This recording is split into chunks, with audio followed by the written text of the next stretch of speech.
Bonjour tout le monde, bienvenue encore une fois sur ma chaîne YouTube. Aujourd'hui, je vais parler d'une question dont j'entends souvent parler si vous allez sur l'Internet, sur YouTube. Vous voyez des gens au Canada, en France, c'est pas en Amérique, qui se posent des questions avec la peine que nous subissons dans l'Occident. Est-ce que ça vaut plus la peine de venir en Occident? Et souvent, on parle des problèmes purement économiques. C'est-à-dire que, donc, pour la plupart des cas, lorsque nous allons dans ces pays occidentaux, nous avons souvent un rêve de devenir trop riche, de travailler un bon boulot.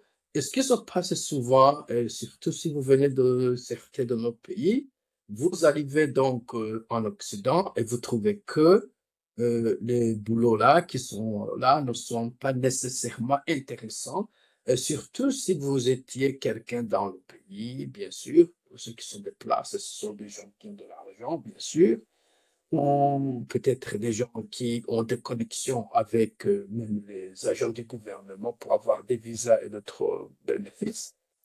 Alors, vous arrivez en Occident, vous avez un diplôme, une licence, un doctorat, n'importe quoi dans votre pays, ou de votre pays, et peut-être vous faisiez un boulot très intéressant dans l'administration, en éducation, n'importe où, mais vous êtes en Occident, est-ce que la première chose qu'on vous dit, c'est que donc votre qualification n'est pas acceptable ou n'est pas au même niveau que ce que vous avez en Occident. Il y a aussi des cas où, à cause du langage qui est différent, si vous êtes par exemple en Allemagne, en Italie, aux États-Unis, en Nouvelle-Zélande, en Australie, et votre langue c'est le français par exemple, vous allez apprendre l'anglais, ou quand bien même vous parlez de l'anglais dans votre pays, c'est pas assez suffisant pour le job market qui est là pour le marché du travail. Alors, vous êtes dans une situation où, donc, on appelle ça paysan au pays, où vous êtes comme un paysan, comme quelqu'un d'illettré, si vous voulez, qui n'a pas étudié, qui n'a pas de qualification, mais aussi en ce qui concerne l'expérience pratique, puisque l'Occident, ils ont des économies industrialisées, on c'est surtout ce que vous pouvez faire, mais nos éducations, c'est surtout théorique, et nos travaux à la maison, c'est plus théorique. Vous vous trouvez dans une situation où en réalité, vous n'avez pas de compétences. Alors, ce que vous allez faire définitivement, puisqu'il faut survivre, il faut mieux s'innover, vous travaillerez définitivement dans des boulots qui sont très médiocres. Boulot de maintenance, travail de la cuisine, peut-être dans quelques usines, des travaux en fait qui étaient réservés aux paysans auparavant, comme on dit, dans les fermes, n'importe quoi. Alors, il y a là une frustration, d'abord en ce qui concerne le type de boulot que vous faites. Mais la deuxième chose, c'est que, en fait, ces boulots ne paient pas trop d'argent. Ça semble trop si vous êtes dans mon pays, par exemple, on vous dit que vous touchez 15 dollars, même 10 dollars, même 5 dollars par heure. Ça, c'est trop d'argent pour quelqu'un qui est dans certains pays d'Afrique. Mais en Occident, puisque le coût de vie est très élevé, 15 dollars par heure, 10 dollars, 20 dollars, même dans quelques villes, ce n'est rien. 40 dollars dans quelques villes, ça se frais.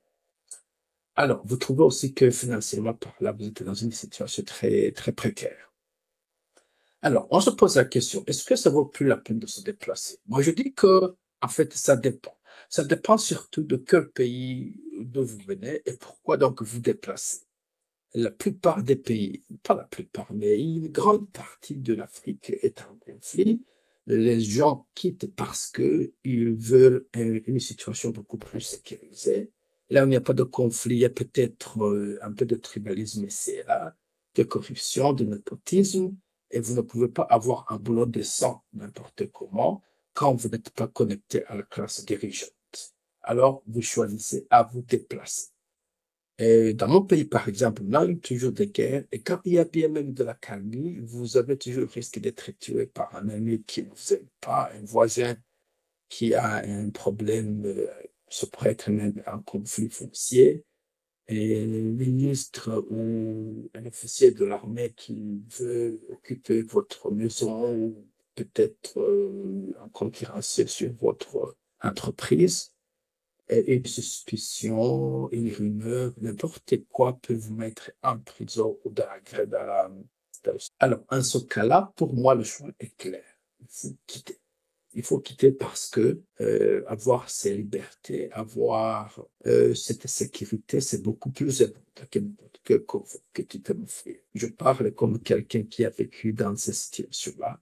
Je choisirais plutôt dormir dans les rues de Melbourne ou de Sydney ou de Paris au lieu de vivre dans une villa dans mon pays parce que je sais que à n'importe quel moment, la police peut venir me harceler, qui peut venir m'attaquer. Peut-être un peu d'exagération, mais vous voyez ce que je veux dire. C'est un peu de hyperbole là-bas. Alors, la deuxième chose, c'est donc des choses qui ne sont pas nécessairement politico ou économiques. Par exemple, en Occident, il y a des acquis. Vous connaissez, vous savez par exemple que une personne va vous mettre en prison à moins que vous ayez commis un délit et surtout après avoir épuisé tous les moyens juridiques disponibles à vous.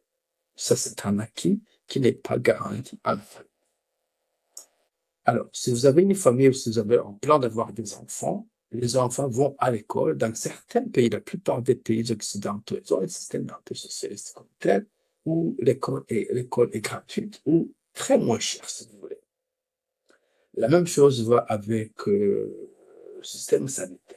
Vos enfants, si par exemple, ils se soignent gratuitement, quand ils vont voir un dentiste, c'est gratuit. On a même des systèmes de rappel. C'est-à-dire, chaque année, on nous appelle à dire votre fille qu'il aille consulter le dentiste pour voir si ses dents sont toujours en forme. On n'a pas ça dans nos pays. Il y a des gens, en fait, qui meurent parce qu'il n'y a pas eu de suivi, il n'y a pas eu de signe d'avertissement, il n'y a pas eu de moyen de voir un docteur. Et si tu veux voir un docteur, je peux marcher quelques kilomètres, de, 1 kilomètre comme ça, il y a un docteur là-bas, je peux être soigné. Si j'ai pas de l'argent, je peux payer la semaine prochaine, quand j'en aurai le mois prochain, n'importe quand. On ne peut pas me repousser, on ne peut pas ne pas me soigner parce que j'ai pas d'argent sur moi. Mais essayer ça dans nos pays d'Afrique, c'est presque impossible. Alors, il y a aussi le système de, je dirais, à propos du mot du racisme, il faut dire de la corruption, du népotisme. Vous serez en fait surpris que dans certains pays d'Afrique, il y a beaucoup plus d'exclusion qu'il y en a en Europe, que vous avez beaucoup plus de chances d'être traité d'une manière équitable au boulot que vous le seriez dans votre pays d'Afrique si vous n'appartenez pas à une certaine classe politique, à un certain groupe tribal ou ethnique ou n'importe quoi. Vous voyez ça? Mais aussi, il y a des choses que je peux dire en théorie des opportunités. Vous voyez des gens, des Africains qui jouent au foot, au football de l'équipe française, ils sont maintenant des célébrités. Mais si vous jouez en Afrique, il n'y a pas d'opportunité, il n'y a pas d'opportunité comme telle, puisque l'économie est très restreinte, puisque donc, toutes les choses sont très minimes. Il n'y a pas lieu d'être célèbre en jouant quelque chose. Mais si à l'Occident, vous pouvez jouer les cartes, vous pouvez être un bon danseur ou chanteur, un boxeur. Il y a un boxeur nigérien ici qui est très, très populaire. Il s'appelle Israël. Je ne me souviens plus de son surnom. Mais il est très, très renommé juste pour la boxe, juste pour la boxe, mais dans un pays où il y a du sport, il y a des infrastructures et il peut aller faire des compétitions au niveau international. Et puis, comme je l'ai dit, j'ai parlé de la santé, j'ai parlé de l'éducation, mais c'est en fait tout l'édifice social qui fonctionne, une sorte de sécurité sociale. Si par exemple vous n'avez pas de boulot, il y a une garantie, une certaine somme d'argent que vous recevez peut-être chaque semaine, chaque mois, selon votre pays, et c'est suffisant pour peut-être payer votre loyer, si vous avez une vie très chère, ou au moins pour ne pas dormir sur la rue. Et donc, ça c'est garanti, mais c'est pas garanti d'être dans votre pays, dans le pays d'Afrique. Et à côté de cela, moi, comme extension, c'est aussi la retraite. Je connais des gens, des enseignants, en fait, à l'école primaire secondaire, maintenant ils sont 60 ans plus. et à 60 ans, vous offrez de l'éducation, alors il n'y a rien à faire, vous êtes encore jeune riche, mais malheureusement, on vous donne un salaire qui n'est pas, du moins une retraite qui n'est même pas, je crois, un dixième de votre salaire. C'était déjà difficile de vivre avec votre salaire. Maintenant, c'est divisé par 10 ou plus, je ne sais pas. Et ces gens-là, ils sont en train, en fait, de demander, vous voyez, mais si on va vous donner une retraite dans certains pays comme le nôtre, c'est comme universel, ce qui veut dire que donc, vous ne devriez pas avoir travaillé pour avoir la retraite, n'importe qui vous soit ça, que vous soyez paysan, travailleur, enseignant, euh, entrepreneur, vendeur de la rue, alors que vous atteignez 65 ans, vous faites votre retraite. Je vais être honnête, c'est pas suffisant de vivre une vie meilleure ici. Mais pour la plupart des cas, ceux qui sont nés ici, par exemple, ils ont acheté des maisons, ou ceux qui sont venus il y a quelques temps, ils ont acheté des maisons, ils essaient de payer, ils essaient de payer ça, et à la retraite, vous n'avez pas de loyer à payer, vous n'avez pas de mortgage à payer, et ça peut être très suffisant. Ou encore, ce que l'enfant, si c'est un pays qui est moins chaotique, et ils se rendent dans des pays, ils prennent ce 1 000 $ par exemple, ce qui est pas suffisant à Los Angeles, à Johannesburg, ou non, Johannesburg, ils ont assimilé à Londres, ils prennent ça, Londres, et ils vont, par exemple, en Amérique latine, ou en Asie du Sud-Est, comme par exemple les Philippines, Thaïlande, le Vietnam, et cet argent est plus que suffisant pour une vie décente dans ces pays-là. Alors, je pourrais se faire, par exemple, de 50 ans, dans 15 ans, je vais avoir mon retraite. Si c'est pas suffisant ici, je peux aller dans un pays en Afrique, en Asie même, pas, et je peux rester là-bas, faire la retraite là-bas, et ce serait beaucoup plus que suffisant. Mais lorsque vous êtes en Afrique, il n'y a pas d'option, il n'y a pas de ces options-là, il n'y a pas de place, moi j'irai y aller. Quand même, des gens qui vivent dans des places où ils ont des rurales, ils ont des problèmes à payer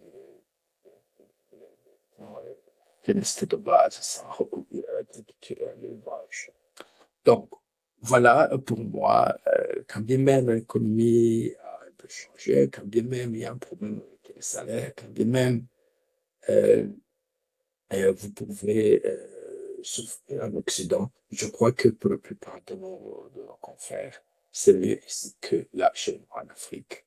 Selon en fait ce que vous pouvez faire. Ça, c'est aussi une chose très importante. Vous avez toujours des compétences différentes. Si vous êtes très compétent, vous allez à l'université, par exemple, vous faites la médecine, quelque chose dans le système de santé, vous êtes ingénieur, il y a chance d'avoir un boulot qui est récent, et vous faites avec une voiture, vous envoyez vos enfants.